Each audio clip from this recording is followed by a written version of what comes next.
Okay.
She works for GHGMI.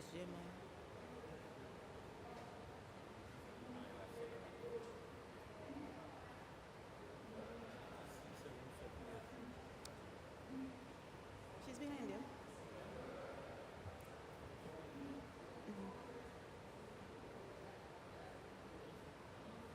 St. Lucia Pierce?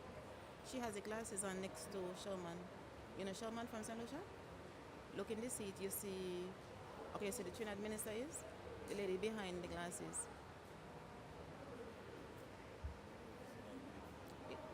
You said St. Lucia Pierce, right?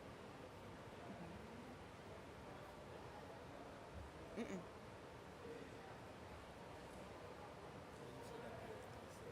In front. Woman. Woman.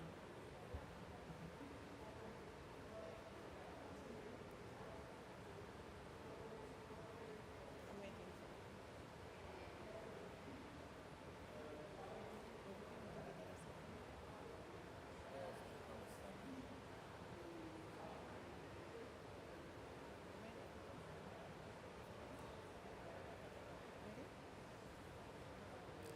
A pleasant good afternoon, Excellencies, colleagues, participants, our distinguished panelists, specially invited guests, a pleasant good afternoon.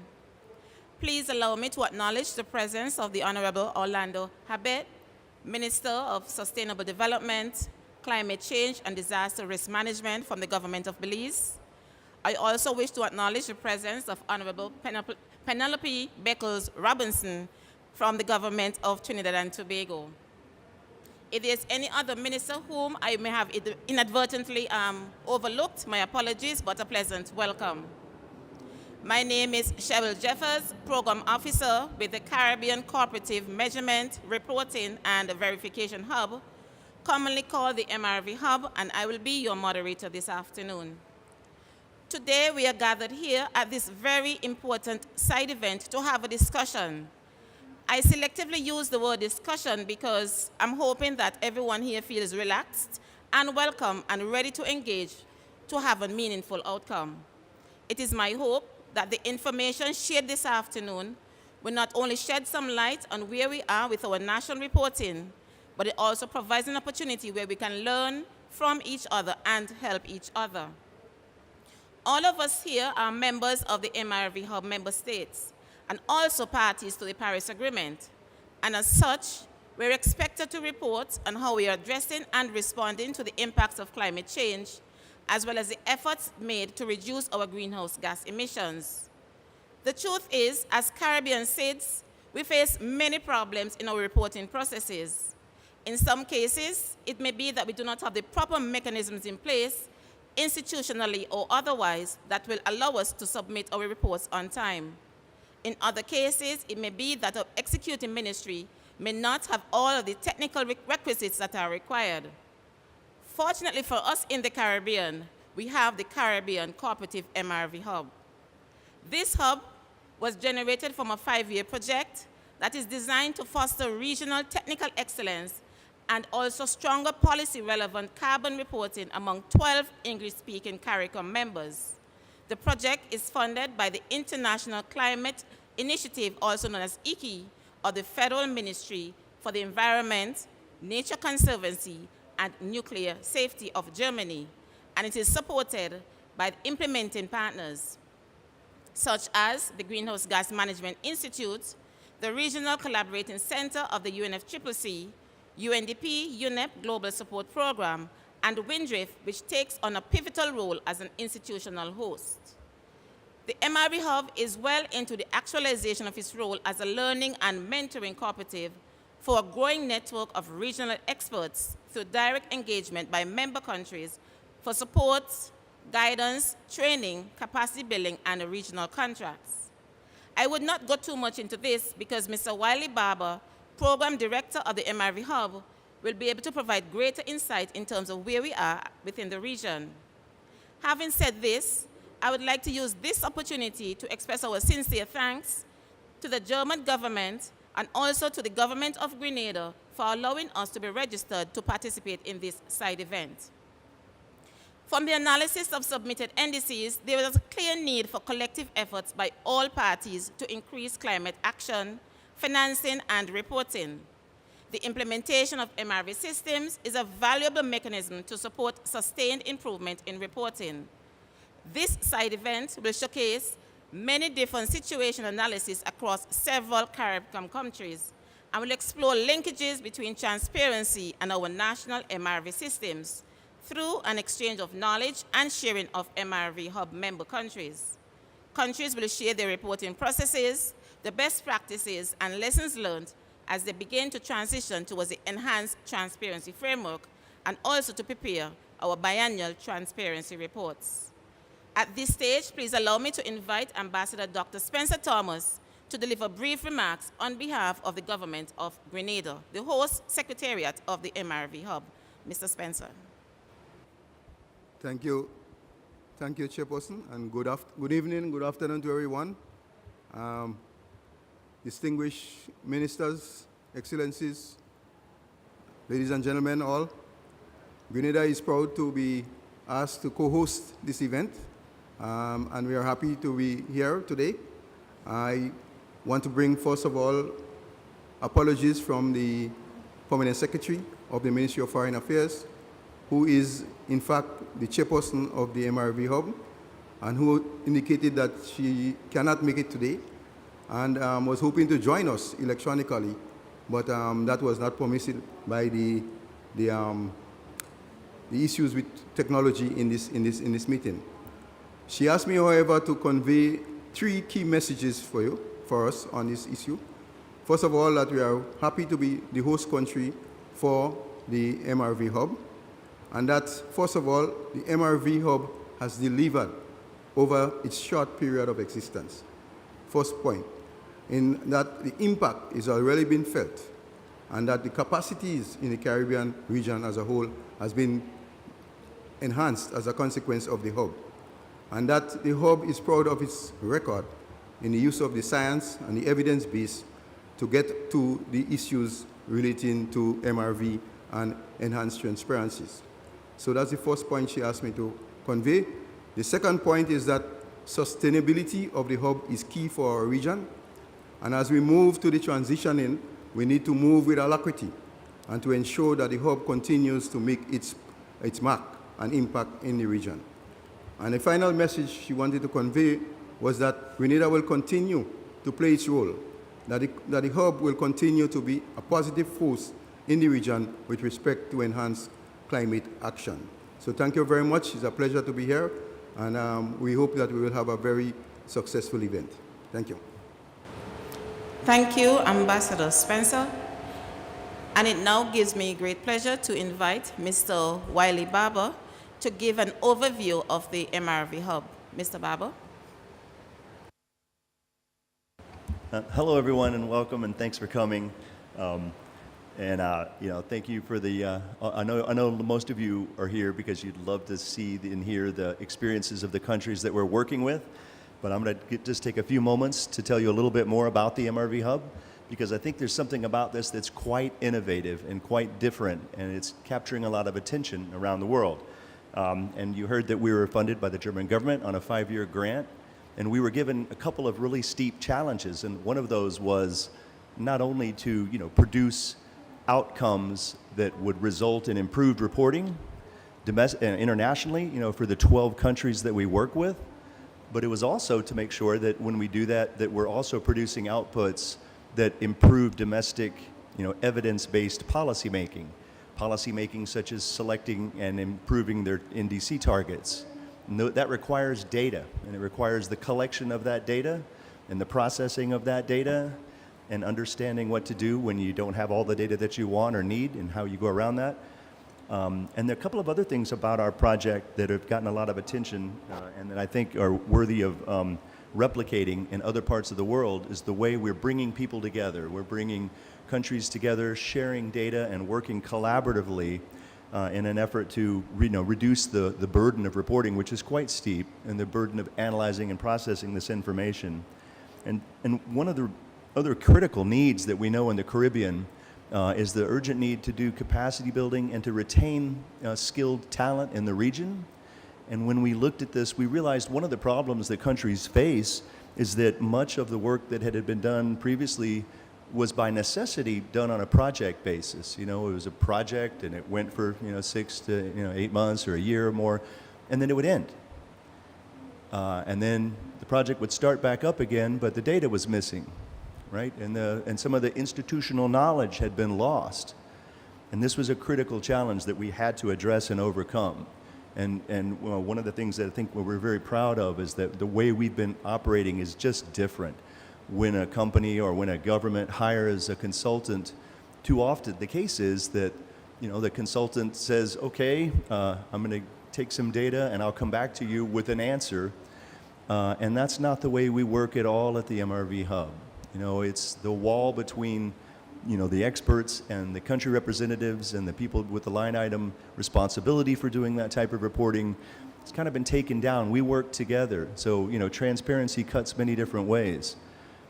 We are transparent in the way we work. We share that because we know that it's not enough to, simply make a presentation and kind of teach it from a theoretical point of view. What's really needed is to also help countries with the practical implementation of that training and that understanding.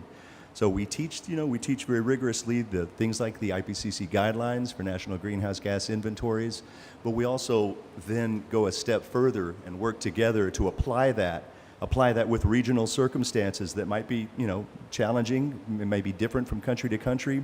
So it's really, really important to understand, the country experiences. And when we started our work with traveling to each of the governments that we work with and doing an MRV system status assessment, so we would understand, How does it work in your country? What are your national circumstances? And then based on that, we developed capacity building reports that said, well, based on our understanding of what your needs are and what your priorities are that you've told us, here's a set of things we could work on together. And each country had a different set of issues, and that's part of what we try to do, tailor-make what we do to meet the needs of the countries. And it was early on in our work that we realized we needed more guidance, and we created a steering committee.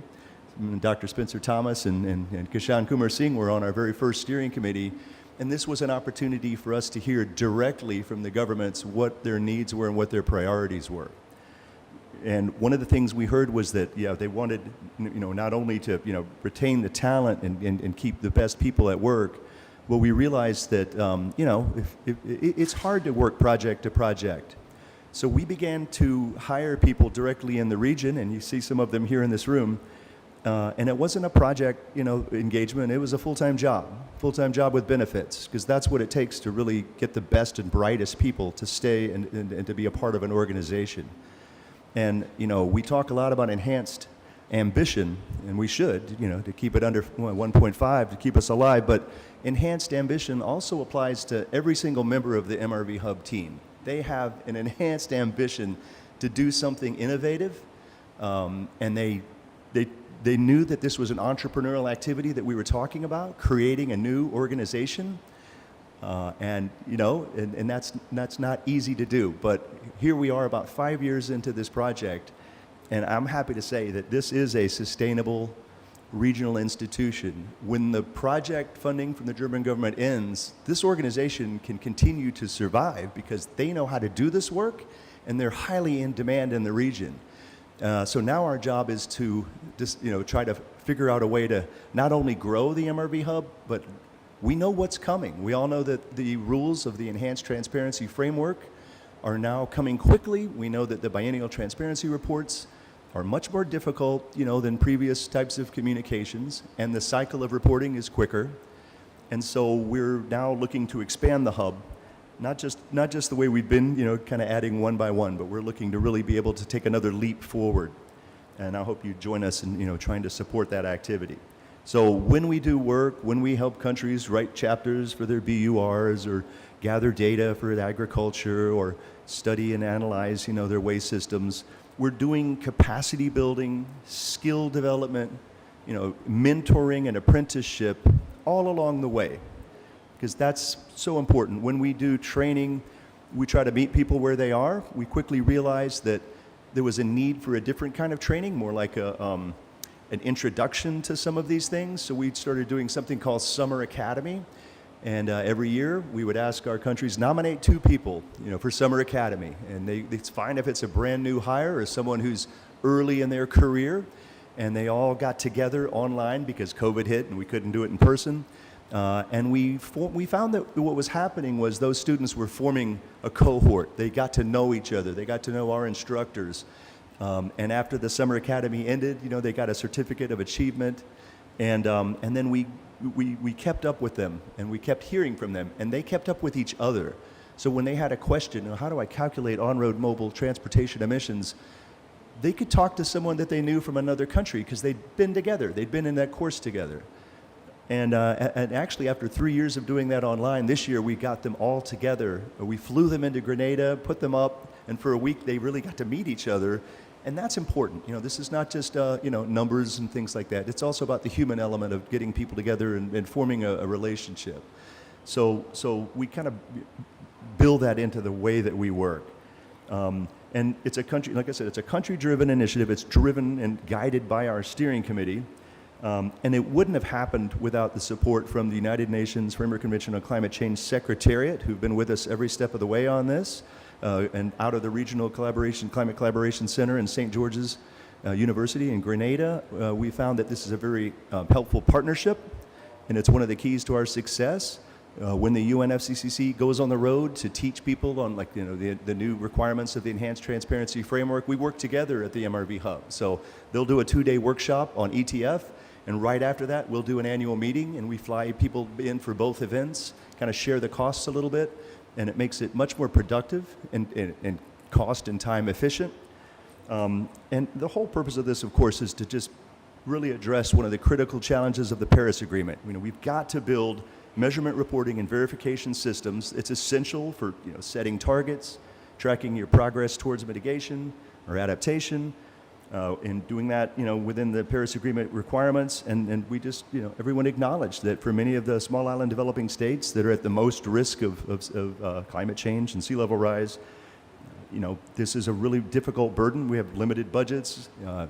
We wish we had more national expertise to start with. Small staff sizes within the climate ministries, an over-reliance on outside experts, and the governments have seen for themselves that when they hire the MRV Hub to do the work, they're employing local people. They're employing people in the region. And they're keeping that knowledge and that expertise in the region. And all the data is archived, so if there's any problem with loss of data, we've got a backup.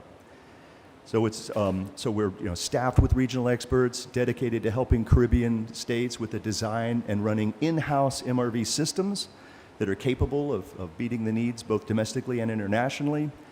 And this foundation, for developing and disseminating and archiving data it kind of plays out in many different ways. So we support governments with national priorities. We go there to help with inception workshops so that we can, with them, engage their private sector, their university and academic institutions. It sometimes helps to have someone from the outside coming in, to explain and point out the importance of this. And we realize that much of the guidance needs to be regionally focused. So we are putting out right now a series of regional guidance documents and tools to help countries in the Caribbean with their unique national circumstances able to comply with the highest standards for greenhouse gas inventories and mitigation analysis.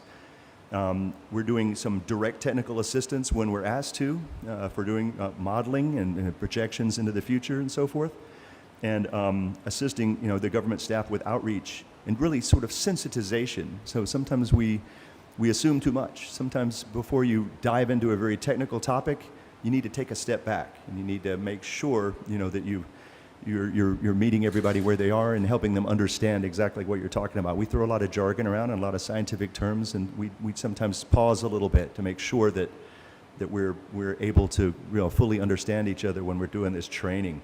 So we have a lot of different ways that we engage in that. One of the things that that we know is coming is this evolution to the common reporting tables and so forth. So we're building tools to help the countries do that. And one of the things that we hope that we can do is not only make this work in the Caribbean, but we're looking for opportunities to replicate this and to build this type of collaborative and cooperative model in other parts of the world. And along the way, when we work, we'll be able to provide things like internships to work with us and research fellowships.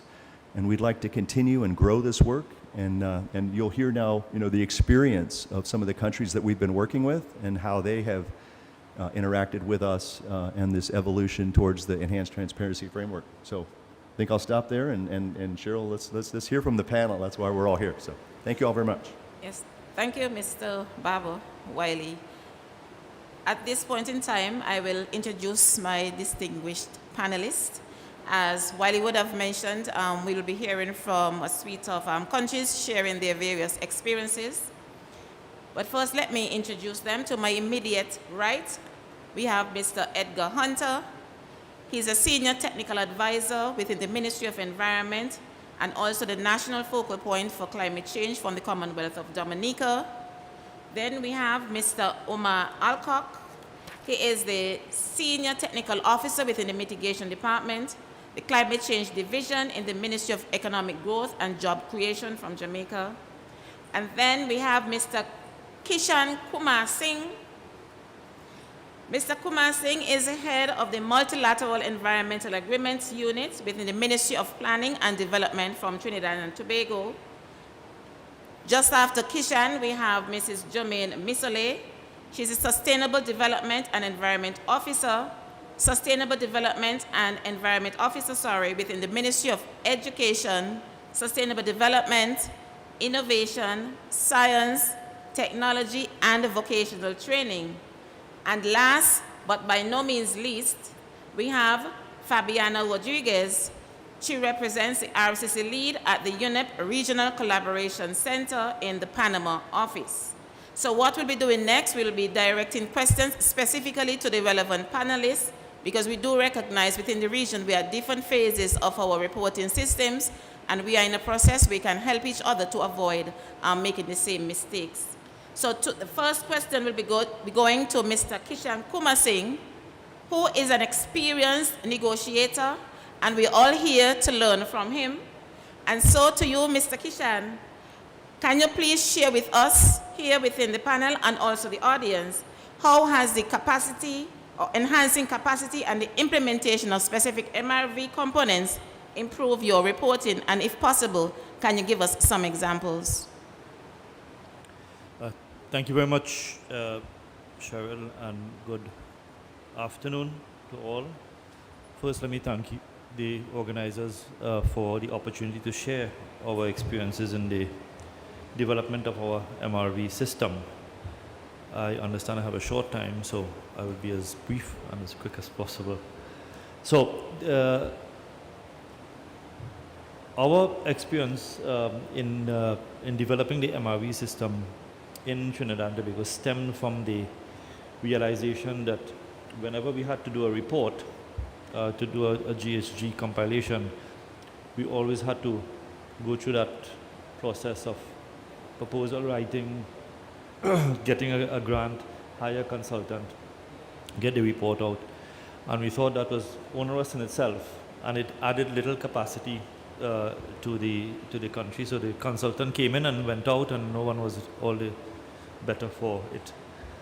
So it was a conscious decision to begin to develop an MRV system under the convention, of course, that would institutionalize the system more than just build capacity in a ad hoc way.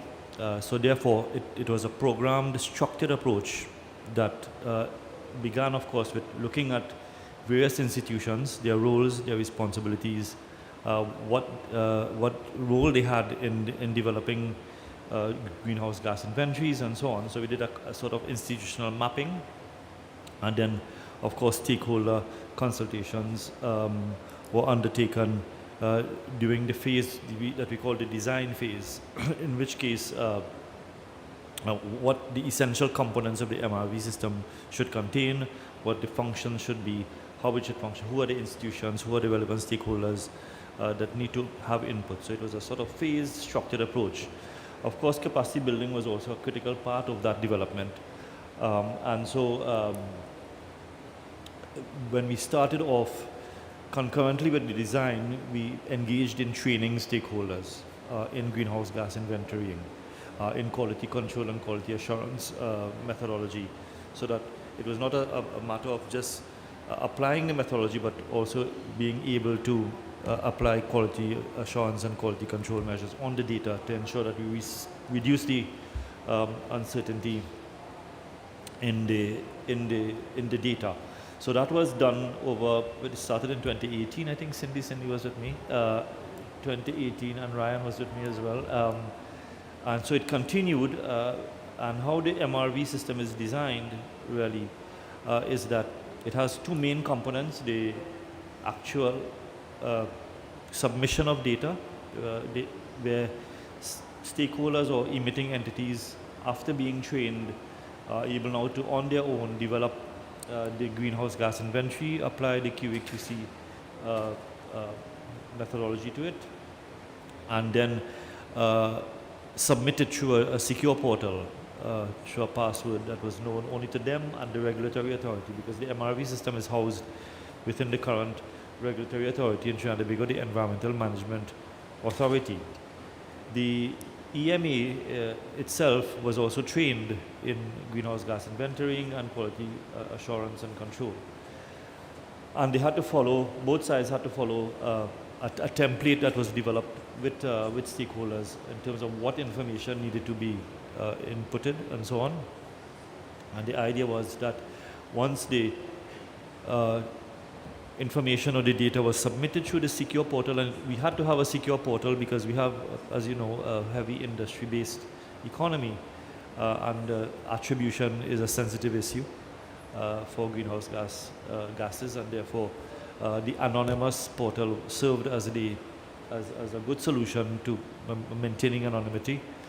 And so once that was submitted and uploaded into the portal, on the receiving side, the EMA staff, the regulatory authority staff, also reviewed the data and also applied a secondary QA/QC.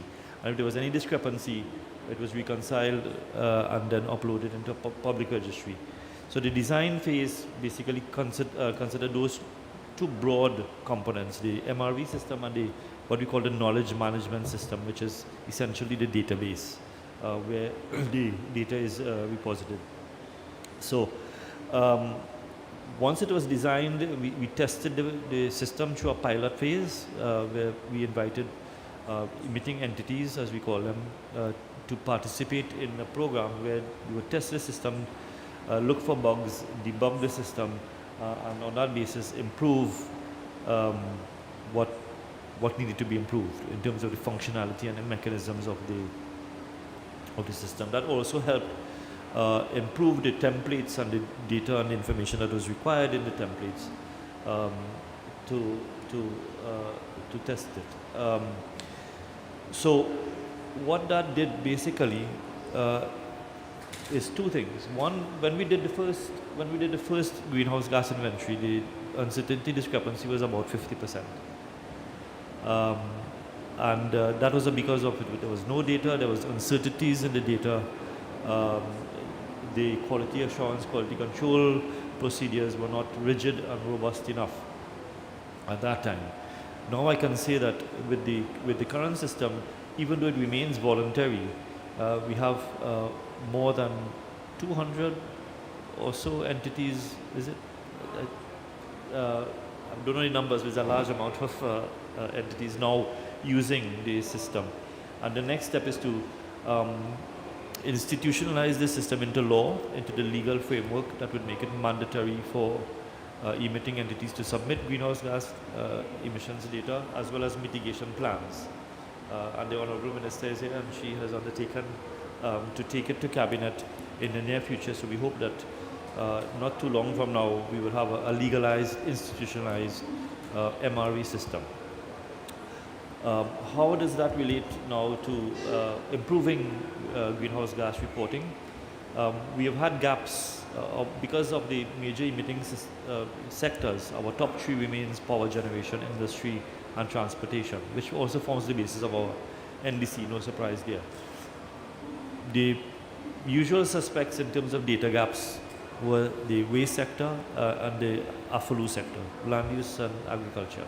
So no surprise there as well. What this also helped us to do was to improve data collection protocol, and the MRV Hub has been training members of staff from our solid waste management authority and the forestry division as well. And they just in August completed some of that training. So what it has done, it has tightened the gap a bit, or narrowed the gap in terms of executing robust data collection protocols to meet the requirements for greenhouse gas inventorying according to international standards, in this case the IPCC standards.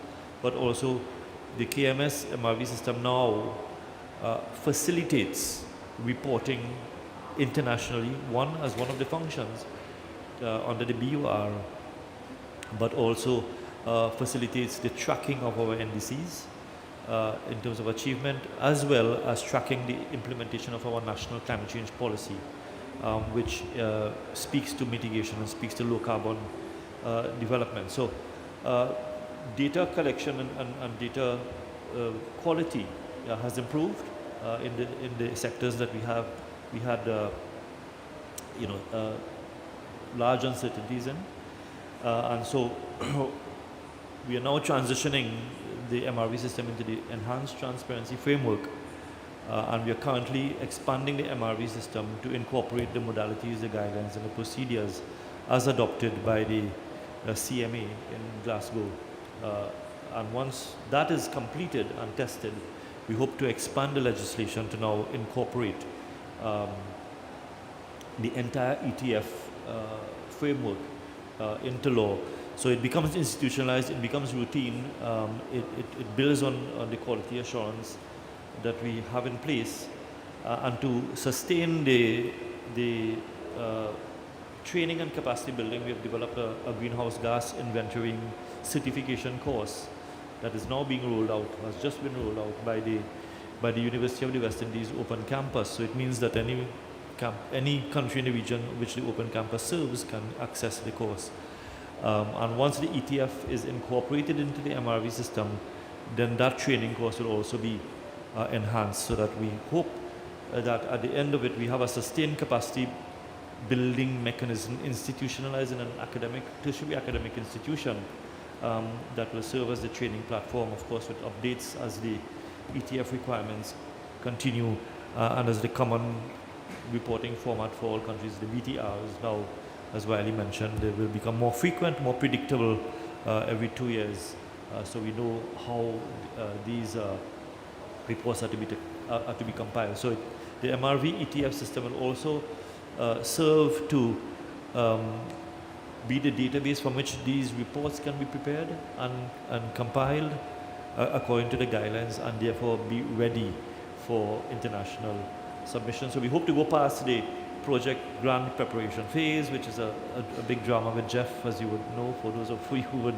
would have prepared those, and getting a consultant and so on.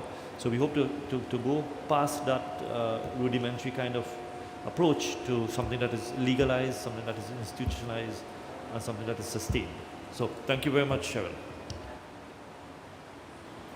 Thank you, Kishan. Do you see why we needed him on this panel? Yes, thanks. So to St. Lucia, Mrs. Misole, Jermaine, you would have recently, at least St. Lucia would have recently submitted its first BOR, and I imagine that you are now in the process of preparing the BTR. What advice would you want to share with us today who are not so far yet in that process, particularly as it relates to improving our country's MRV capacities? Thank you very much for your question, and thank you to the Caribbean MRV Hub for the opportunity for St. Lucia to share some just brief experiences in terms of our reporting experience. And just one correction, Ms. All. Thank you. So as you rightly indicated, St. Lucia recently submitted its BUR to the UNFCCC, but in addition to that, we also underwent the technical expert review process. And I think that is also a very critical step in the whole reporting process. And at first it appeared intimidating, it can appear very intimidating, and countries may tend to want to shy away from it. But it was, in our context, it was very instrumental in terms of providing insights in terms of our areas that would require further enhancements, gaps that exist, capacity building areas. So for us, in going through that entire process and having that clear understanding of what areas we need to improve on, we could have already, or we can already begin to plan ahead and put the resources, seek the resources that we need to implement changes or put the mechanisms in place that would allow us to bridge the gaps ahead of our next reporting cycle. And that also feeds into the BTR process, of course, noting that the biennial update reports and the biennial transparency reports are similar in many aspects, you know, in terms of the greenhouse gas inventory, the mitigation aspects. And so I would encourage parties to, as much as possible, not shy away from the whole review process and capitalize on it and use it as an opportunity to enhance on their national capacities in terms of reporting. And we've heard a lot about capacity building today, and I think it is very important to stress the importance of building the capacity of our local experts, so that the whole reporting process can be nationally driven. A lot of times we rely on international experts to do a lot of the work, but if we invest in our, in our local experts and build the technical capacity of our experts in-house, then we know that we have persons who can do the work. And also in terms of building capacity, it's also important not to focus on target the same experts all the time, but to also introduce new persons in the process, noting that persons, they move away all the time. So getting new persons involved in the process will help in terms of building institutional capacity, in terms of building continuity for succession planning. And the final point I would like to stress on, or I'd like to highlight, is that we really need to take advantage or build on partnerships or take advantage of strategic partnerships. For example, our partnership or our relationship with the Caribbean MRV Hub. We heard Mr. Wiley speak early on the fantastic things that they are doing in the region. And I think we really need to work with our partners in terms of getting that capacity building that we need, because they have provided lots of opportunities for us in terms of our greenhouse gas inventory systems, in terms of understanding better the IPCC guidelines, in terms of mitigation modeling, and all of that has helped to build the local capacity of our country. So I would stress building or capitalizing on these partnerships that we have. And that's all from me. Thank you. Thank you, Jermaine. And that is completely correct, because especially within the Caribbean, at times we have challenges in terms of persons migrating to new positions, or even sometimes out of the country, and building that capacity across different networks and different ministries is critically important. And so we move to Mr. Hunter. Can you briefly share with us your experiences in Dominica in preparing your recently submitted NDC, particularly as it relates to the selection of your indicators mentioned? Thank you very much, and I would like to say welcome to my esteemed panel. Also welcome to all the ministers as well as the ambassadors present. Well, what Dominica did an updated NDC, and this was submitted to the UNFCCC in July of 2022. And this NDC is more robust, it is clearer, and it is more ambitious. For a matter of fact, Dominica is committed to reduce its levels by 45% by 2030. And this is by looking at the various sectors, so energy, the forest sector, well, the AFLU is an important one to us, also in the solid waste sector, and a number of other sectors. I mean, the process was particularly interesting. It involved a number of stakeholders, but one of the difficulty I found we had is in terms of data, because what happened in the first NDC I found is that we could not find information as to whether we had implemented a lot of the things we promised in the last NDC. So as part of this process, we decided that we want to get involved key in implementation, and another important aspect is finance, because how do we make all those great commitments and how do we finance it? It's very expensive to finance it, so that is very, very important. In terms of MRV, Dominica is at the infancy stage, so we have just started the process. For a matter of fact, we just recently joined the Caribbean MRV Hub because we understand the importance of reporting, and we as a country, we lack the capacity to we don't have the technical capacity to do the work. So therefore, as a region, in the region, we have a lot of capacity. So through the MRV Hub, we expect that all the different reporting we have to do, like the BUR and the BTR, we expect that the MRV Hub will assist us also to build capacity locally so that local people can get involved in the process. I just want you to note, though, that Dominica is presently doing a Dominica Forest reference emission level, and that work is done in conjunction with the Coalition of Rainforest Coalition, Nation, sorry.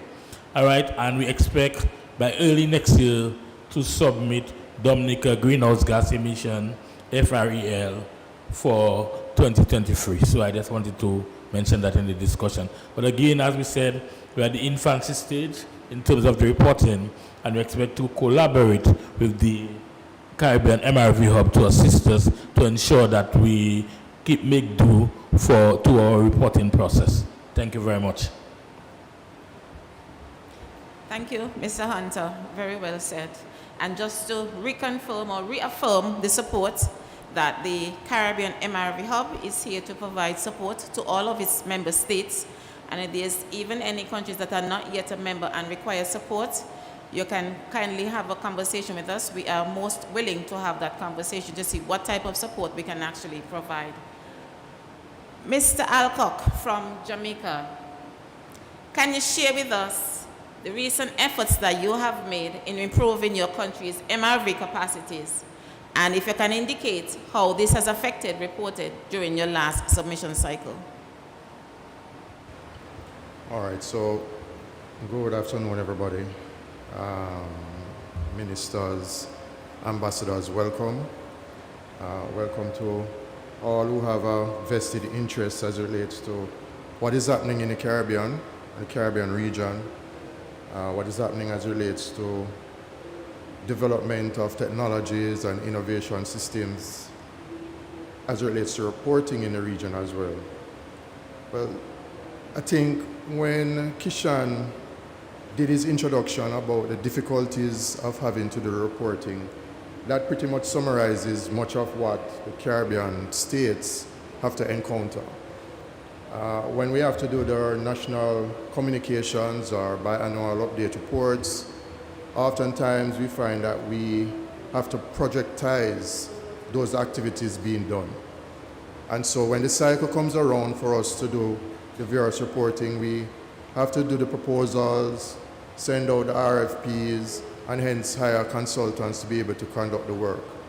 And those consultants would have generally been the one to do the GHG inventories, do the documentations, and then all of that is then approved by the national or local authorities for submission as a national document to the UNFCCC.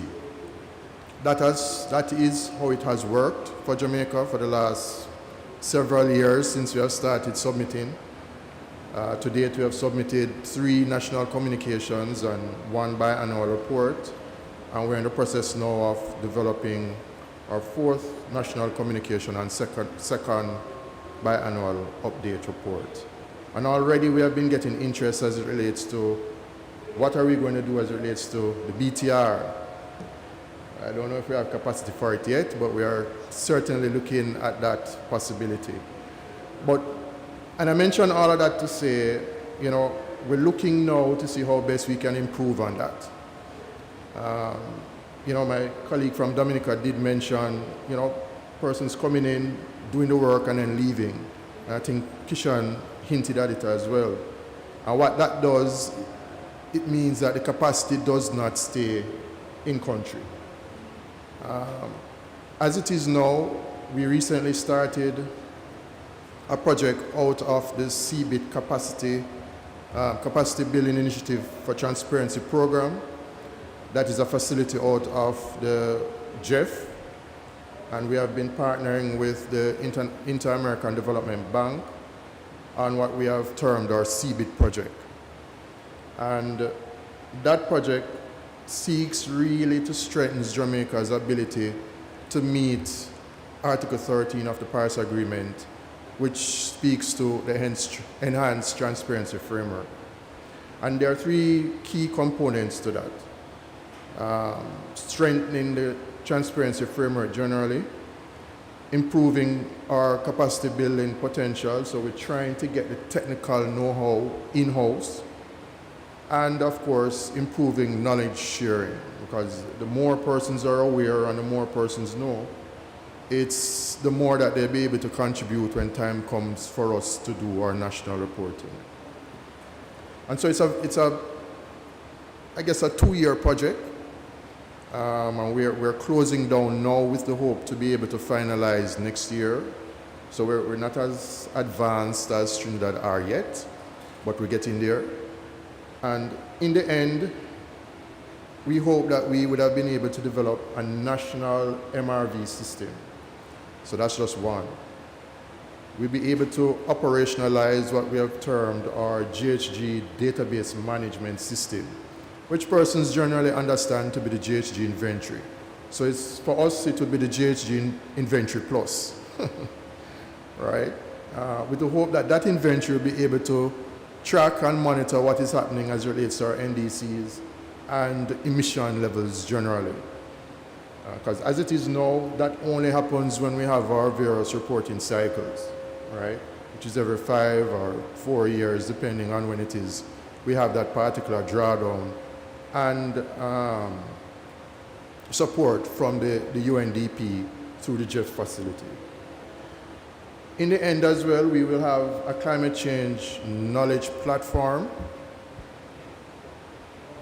which essentially is like a clearinghouse or a website that would have all relevant information for climate change. And so that would benefit not only us nationally, but anyone else who is interested in understanding what is happening in Jamaica as it relates to climate change.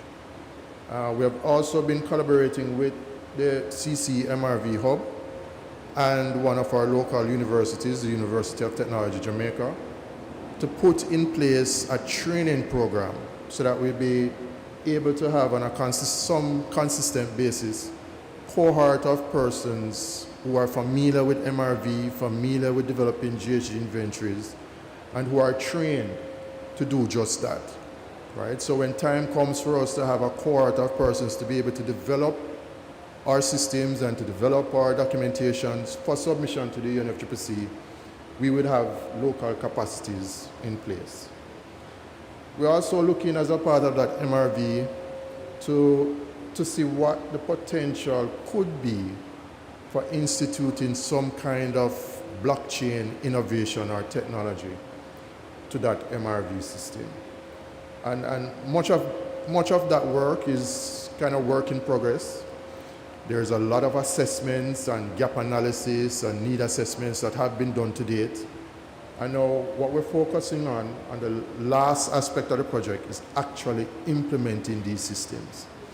So as I said, hopefully by summer next year, we'll not be saying that we're working towards an MRV system, but we'll have actually launched a national system with the hope and the help with others in the region to be able to show the region what is possible, as what Trinidad has also started to do.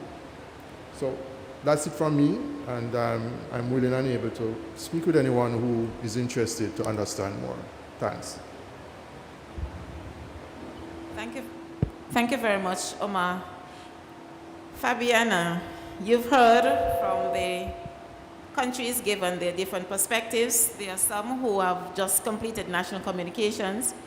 There are some who have just recently updated the NDCs. Some have already started on institutionalizing MRV systems. So to you as a representative from a regional organization, what type of support can you provide to Caribbean countries to enhance their transparency frameworks? Thank you, Chair. First of all, it's a pleasure to be here today with you to talk about the support RCC can provide to the Caribbean countries in the transition to the ETF. The United Climate Change Regional Collaboration Centers are one of the implementing partners that started all this collaboration together with the MRV Hub, having the RCC St. George's taking the lead in the Caribbean.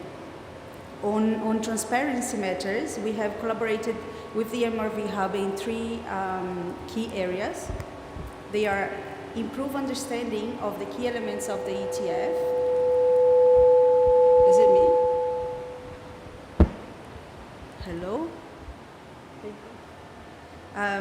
So again, on the key 3 areas, is it still going on something here between me and the microphone? increase regional expertise through capacity building, and finally gathering intelligence on country needs and priorities. So to improve the understanding of the ETF this year, RCC St. George's, together with the MRV Hub, delivered the first in-person training workshop on transitioning to the ETF. We have similar workshops happening this year, still in December, to help everyone understand how to track progress on NDCs and contribute to the biannual transparency reports. On capacity building programs, last year, the GHG mitigation modeling tools webinar series increased regional expertise by introducing the Caribbean countries to various GHG mitigation modeling tools and projection modeling. So this year we have supported the training and workshop delivered during the regional climate weeks, and also provided technical advice through to the consultative group of experts training workshop. So there is a lot going on.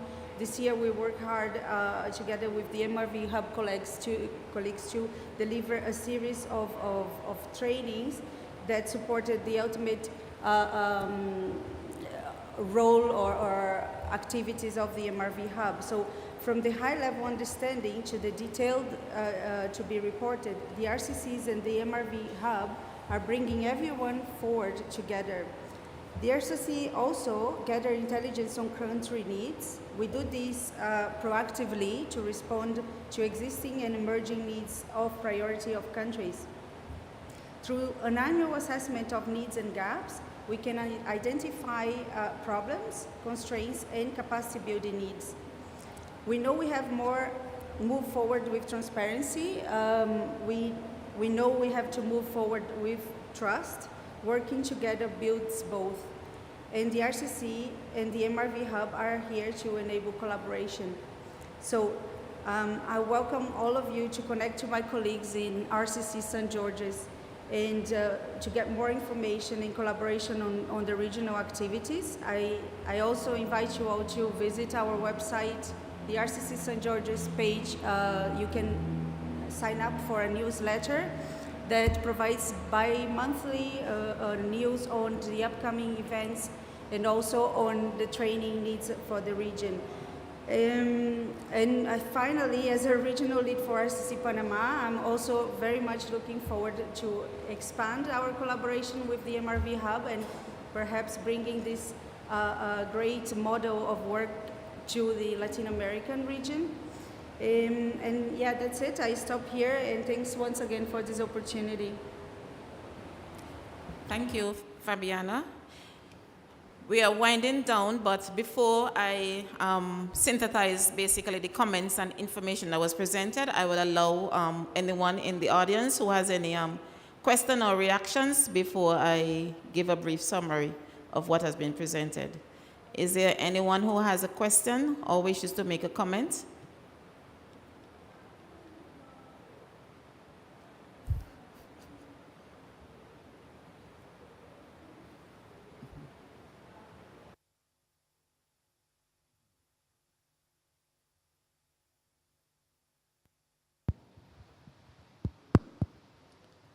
Thank you very much. I was interested in asking Mr. Omar Alcock a question from Jamaica with regards to the transition to the ETF and the MRV system. As you heard Kishan speak to the capacity building elements of stakeholders in terms of moving forward, I wanted to find out in terms of embedded activities within your next reporting cycle and CBED projects, etc., what Jamaica has in mind. And also, if you're looking to expand into different reporting components, so not just greenhouse gas inventories or mitigation activities where we deal with NDC implementation and progress, but of course that important pillar of climate support where we deal with the mapping of climate finance. Thank you. Omar? Sure. So I knew you were going to ask a question, right? I didn't know it was to me, but that's fine. So we continually have capacity building exercises. We have worked with the CC MRV Hub to undertake training already of several of our key technical staff from various ministries, primarily the ministries that fall under the categories of the GHG inventory. So whether it's transport, water, waste, energy, so on and so forth. It's an exercise that we are hoping to do continually, and that is why we're working with the University of Technology now to see how best we could institutionalize an actual course or program, either isolated as a diploma type program or certification, or as a part of one of their master's program that deals specifically with the environment, energy or climate change regulations. So that's one aspect. Other than that, whenever we have a project activity, there's always a capacity building component. So the CBIT project that we're now undertaking is no different. Along the way, there are opportunities to have stakeholder engagement and to train our key stakeholders on what are some of the important elements of the project, why we did it the way we did it, how we did it, and so on. So this is always something that's built in an effort, of course, to keep everybody involved. And at the end of the day, we know we need to go to them for the information. And so if they are lost, we're going to be in problems. So it's better for them to be aware from the get-go. And their input is always valuable to us. And so we always try to ensure sensitization, awareness, engagement of our key stakeholders. So that's really how we have been doing it and intend to continue to do it. Thanks. I had one here. Hi, good afternoon, everyone. The name is Sherman Francis from St. Lucia, and I'm an alumni of the GHG Capacity Building Hub. I took part in 2020 and 2021, and I must say it was a wonderful program. I got to know things that I never knew before. Well, growing up, I always heard about GHG, greenhouse gases, but I didn't know you can actually count and calculate emissions, so that was very informative to me. And I must say, if we need to save our future, we need to start with the youth. So if we can implement these programs maybe at the primary school level, we can have the interest growing from there, that we can all get to do our part in saving the future. Thank you for that comment, Sherman, and you're right. We are here preparing for the future generation of our young people, so any opportunities that we can expose them is critically important. Olia? First, thank you very much for your presentations. My name is Olia Glade, and I'm from Greenhouse Gas Management Institute. My question is about your views on possibility of regional quality assurance exercises. Because this is something that you could do beyond just creating the inventories, beyond routine capacity building. I know that there is a very positive experience and feedback about quality assurance and mutual reviews, say in Europe or in Pacifica. So I think it could be very good exercise, like learning exercise, as well as technical exercise for Caribbean region as well. So what do you think about it?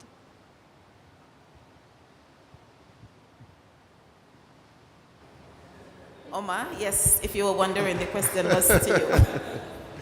So it's regional quality assurance that you're asking. Okay. All right. So usually when we do our various reports, national communications or the biennial update reports, there is quality control and quality assurance that is usually undertaken based on whatever standard or quality that is, or methodology that is required out of the UNFCCC or any guidance from our scientific community, the IPCC, Intergovernmental Panel on Climate Change. I think it would be a good initiative to have a regional quality assurance, whether it's a hub or some kind of entity or unit within CCMRV. I think it would be one that would be very useful. It would assist, at the very least, those within the Caribbean to be able to react and to be able to get reactions on the reports on the activities that they are doing by way of reports. It would be something useful, I think, for the Caribbean. Maybe I could also make a stab at this very important question. And I think that is maybe one of the great reasons for having the hub. The countries are in different stages in this process. And as such, we can also learn from those who went before and the quality assurance architecture that they have put in place. We heard clearly what Kishan is saying, and we also heard what Jamaica is saying. Now, we don't have to remake the wheel, because we are all similar economies. And I think the pitfalls that they would have got into, we could avoid them. So the regional approach, to me, when you have a central body working across several countries, there is the possibility that we can be better as we go forward. And then, they say a rising tide lifts all boats, and I think that's basically what that could do with respect to quality assurance on the regional level. The quality will be improved as we go forward.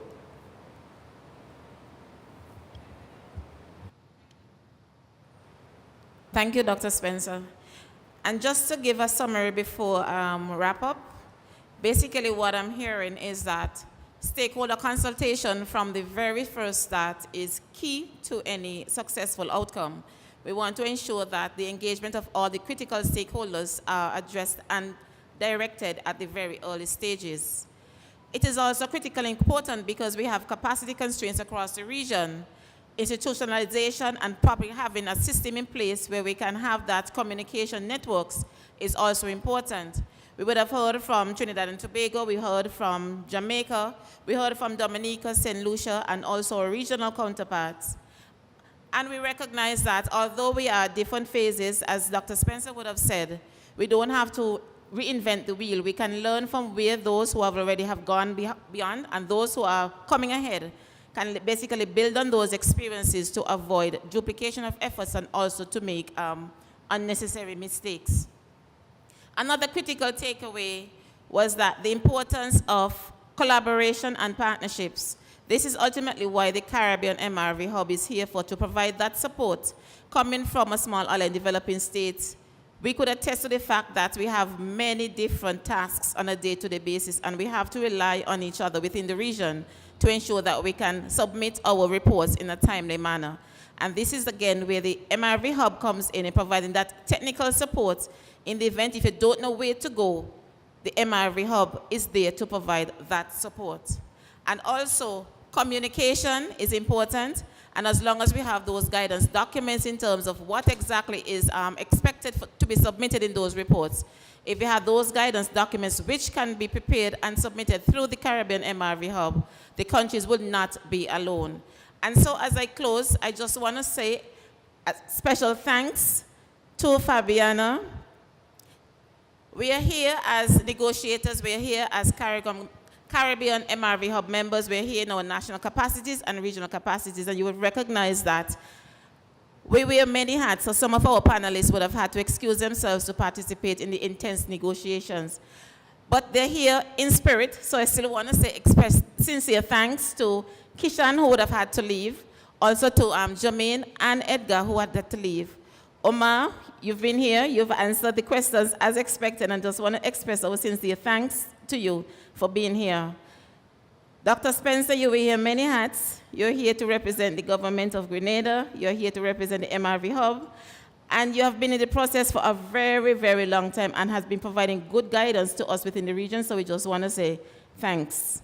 Mr. Wiley Barbour, thanks as the program director for providing that guidance to us. We also have some members of staff from the Greenhouse Gas Management Institute. Just want to recognize Olea and also Michael. We also have members from the Caribbean Cooperative MRV Hub. We have Brittany Main in the room and also Bernice Joseph, who have been doing excellent work in the region and continue to provide that support. And of course, we have to say thanks to those participants who have been here, who have listened to our experiences, our challenges, and we will use the opportunities after the session ends. If you want to have any additional information, we stand ready to engage with you on a one-on-one level. Just before I close, feel free to visit our website. It's the www.mrvhub.org. If you need any additional information, feel free to visit that website, or we'll be here until the rest of next week. Feel free to engage with us. So I just want to say, on behalf of the Caribbean Cooperative MRV Hub, thanks for joining us this afternoon, and have a pleasant evening. Thank you.